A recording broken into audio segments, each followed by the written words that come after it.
दोस्तों, पिछली कहानी में आपने देखा कि जमुना के घर नवरात्रों में आठम बनाई जाती है।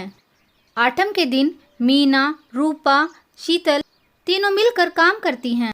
चंद्रू काकी भी मुनिया को लेकर जमुना के घर आई हुई है। तोताराम सुनहरी नारियल लेकर माता के दरबार में आए हुए हैं।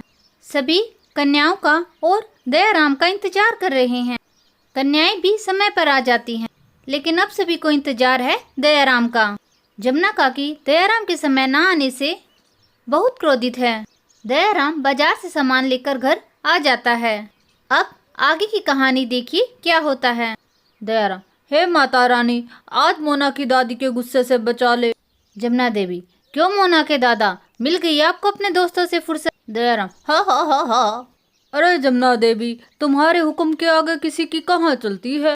जमुना देवी, अरे मोना के दादा, आप झूठ मत बोलिए।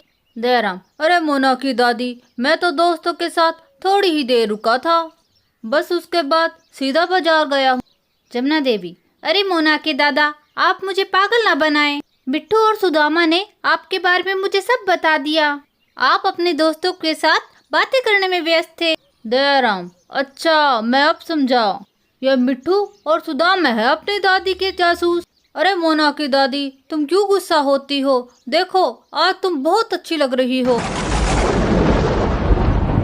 तभी चंद्रू काकी आती हैं। अरे दयाराम भाई, अरे जमुना बहन, तुम दोनों आज क्यों झगड़ रहे हो? देखो आज घर में कितने लोग इकट्ठा हुए हैं और आज तो माता रानी की पूजा भी है। दयाराम, अरे चंद्रो बहन, मैं तुम्हारी बात से पूरी तरह सहमत हूँ। जमुना देवी, ठीक है चंद्रो बहन, मैं इनका हिसाब फिर करती हूँ।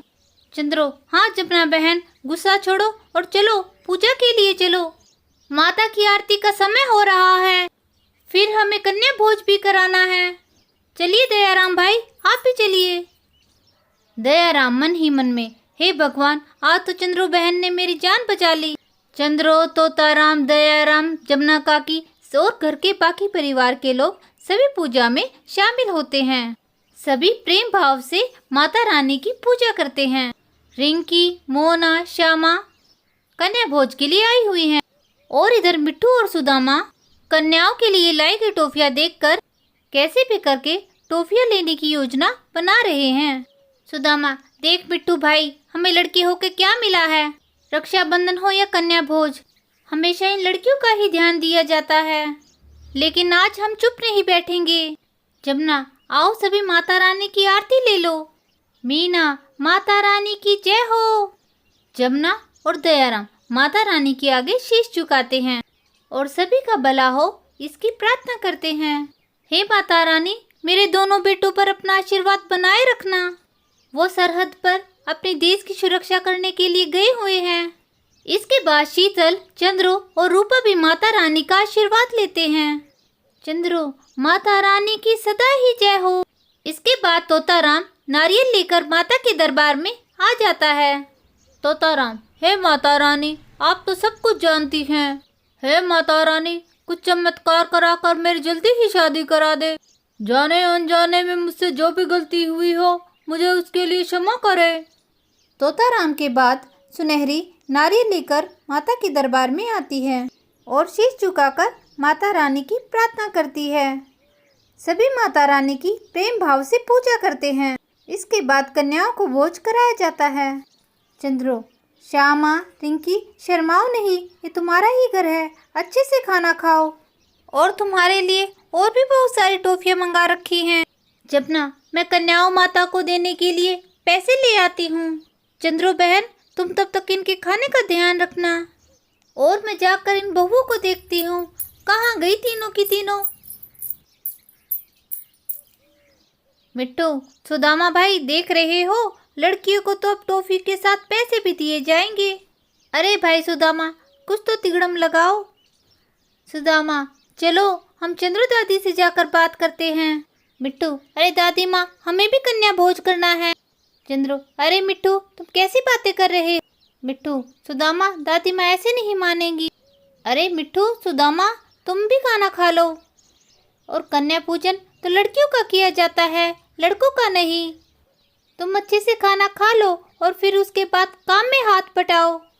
आज कन्या पूजन के दिन कन्या माताओं की पूजा होगी।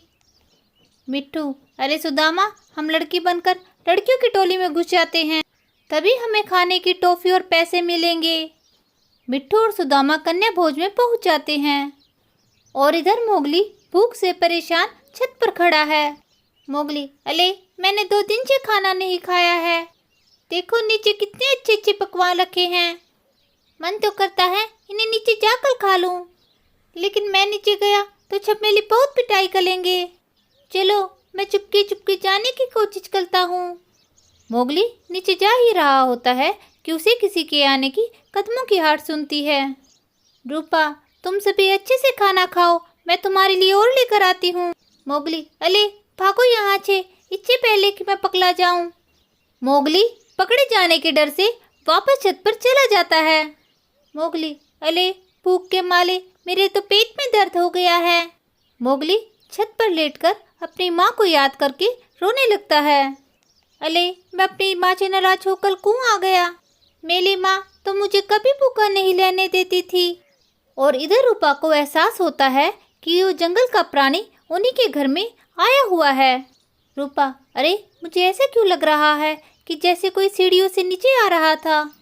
लगता है वो जंगल का प्राणी खाना खाने के लिए नीचे आ रहा था। चलो मैं ये खाना ले जाकर सीढ़ियों पे रख देती हूँ, अगर उसे भूख होगी तो वो खा लेगा।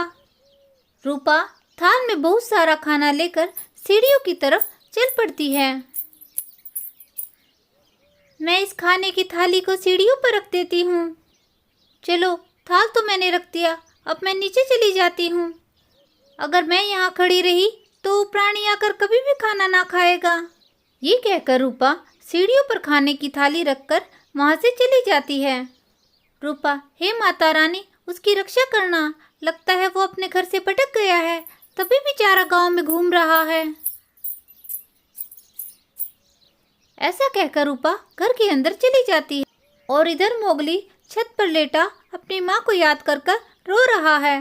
तभी मोगली को ऐसा लगता है जैसे कि उसकी माँ उसे बुला रही है। मोगली उठ खड़ा होता है और नीचे की तरफ जाता है। सीढ़ियों से थोड़ा नीचे जाने पर मोगली को खाने से भरी थाली मिल जाती है। मोगली उस थाल को उठाकर छत पर ले आता है और रोते रोते हुए भोजन करता है। मोगली 2 दिन से भूखा होता है, इसीलिए उसकी आंखों से आंसू बंद नहीं हो रहे होते। मोगली सारा खाना खा लेता है। मोगली, अले छवि उस देवी की पूजा कर रहे थे, चलो मैं भी जाकर पूजा करता हूँ।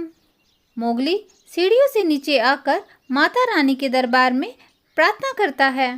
मोगली, हे माता रानी, मुझे मेरी माँ के पास भेज दे, मुझे अपनी माँ की बहुत याद आ रही है। मोगली माता रानी से प्रार्थना करके वापस छत पर चला जाता है और इधर रूपा कन्याओं के भोजन करने के बाद रूपा सभी कन्या देवियों के पैर धोती है और उनसे आशीर्वाद लेती है। रूपा, अरे तुम सभी ने अच्छे से खाना खा लिया ना, तुम सब यहीं रुको, मैं अभी पानी लेकर आती हूँ। रूपा तांबे के बर्तन में पानी ले आती है। जमुना, अरे शीतल बहू, आज तुमने पूजा के काम में बहुत हाथ बटाया है, आज अगर तुम ना होती तो पूजा समय पर ना हो पाती। दोस्तों, आपको हमारी कहानी कैसी लगी हमें कमेंट करके जरूर बताएं और वीडियो को लाइक और शेयर करें। हम आपसे जल्दी ही मिलते हैं नेक्स्ट कहानी के साथ। तब तक आप अपना ध्यान रखें और खुश रहें।